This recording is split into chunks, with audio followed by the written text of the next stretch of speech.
ساکنان سوی معرفت و شرفمند و سربلند دهات‌های ناحیه واسه جشن مبارک 33مین سالگرد استقلال دولتی جمهوری تاجیکستان را با دستگیری سیاست پیشگرفته دولت و حکومت و زحمت اهلانه و آبادکارانه با مهر و صداقت بلند وطنداری استقبال گرفتند.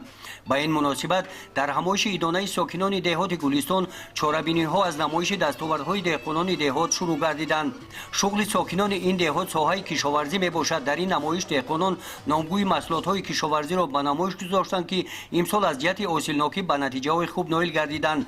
در سمت معارف تربیت نسل نورس ترغیب دستاوردهای دوران صاحب استقلالی تاجیکستان سهم آموزگاران مؤسسه‌های تعلیمی این جماعت دهات خیلی کلان میباشند. نشان و سپاسنامه‌ها و اشتراک فعالانه خوانندگان مؤسسه‌های تعلیمی دهات را در اشتراک در آزمون‌های سطح جمهوری فروغ حساب دانایی کتاب است. تاجیکستان وطنی عزیز من، تاجیکان آینه تاریخ ملت، علم فروغ معرفت بازگوی موفقیت‌ها میباشد.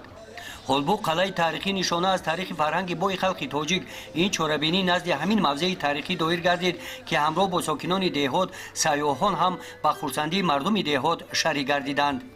با افتخار 33مین سالگرد جشن استقلال دولتی جمهوری تاجیکستان چاره‌بینی‌های ایدانه در جماعت دهات به نام عبدی عوض فهم با اشتراک سابقه‌داران مهنت، دانشجویان کالج طبی، کارمندان ساحه طب، آموزگاران مؤسسه‌های تعلیمی حدود دهات با شکرگزاری دوران صاحب استقلالی کشور محبوبمان در سطح بلند دایر گردید. در چنین محیط ایدانه بعد برآمدهای رسمی به پیشقدمان ساحه استحصالات سپاسنامه‌ها و تحفه‌های مالی تقدیم کرده شدند. جشن 33مین سالگرد استقلال دولتی جمهوری تاجیکستان در جماعت دهات توگرک با نمایش گوشه‌های دهقان و گوشه محصولات‌های هنرمندان محلی شروع گردید.